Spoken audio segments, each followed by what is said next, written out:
નમસ્કાર મિત્રો, સ્વાગત છે તમારું એકવાર ફરી અમારી ચેનલમાં. અને આજે આપણે બનાવવાના છીએ નાળિયેરનો મિલ્કશેક એટલે કે કોકોનટ મિલ્કશેક. તો ચલો એને ફટાફટ બનાવવાની શરૂઆત કરીએ. સામગ્રીમાં આપણે સૌપ્રથમ અહીં એક નાળિયેર લીધું છે, જેને આપણે ફોડીને એના ટુકડા કરી લઈશું. તો મિત્રો, આપણે નાળિયેરને ફોડીને આ રીતે એના 2 ટુકડા કરી લીધા છે. તો હવે આપણે એને છોલી લઈશું અને એને નાના ટુકડામાં સમારી લઈશું. અને ટુકડા થઈ જાય એટલે એની ઉપરની છાલ પણ કાઢી લઈશું. તો મિત્રો, આપણે નાળિયેરને સમારી લીધું છે અને એની ઉપરની છાલને પણ કાઢી લીધી છે. તો અહીં આપણે 500 ml જેટલું દૂધ લીધું છે. તો હવે આપણે એક નાનો મિક્સર જાર લઈશું અને એમાં આપણું સમારેલું જે કોપરું છે એ નાખી દઈશું.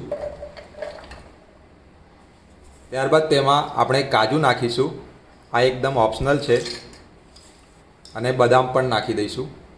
બદામ પણ ઓપ્શનલ છે. કાજુ બદામ તમારે નાખવા હોય તો નાખી શકો છો, નહીં તો સ્કીપ પણ કરી શકો છો. ત્યારબાદ એમાં આપણું જે 500 ml દૂધ હતું એમાંથી થોડું દૂધ એમાં રેડીશું. હવે આ બધી સામગ્રીને આપણે ક્રશ કરી લઈશું.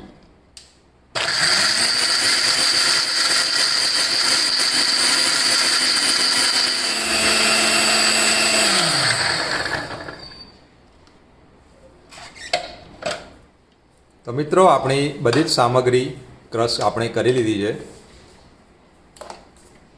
અને બધા કોપરું અને આપણા કાજુ બદામ સારી રીતે ક્રશ થઈ ગયા છે.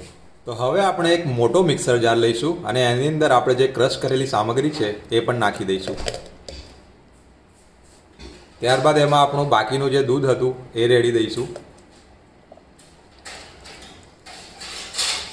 ત્યારબાદ તેમાં આપણે વેનીલા આઈસ્ક્રીમ નાખીશું.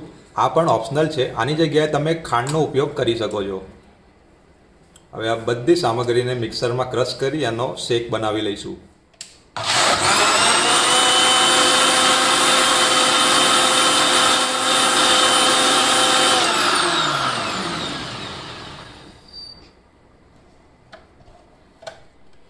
તો મિત્રો, આપણો કોકોનટ મિલ્કશેક તૈયાર છે. એને આપણે સર્વિંગ ગ્લાસમાં સર્વ કરીશું.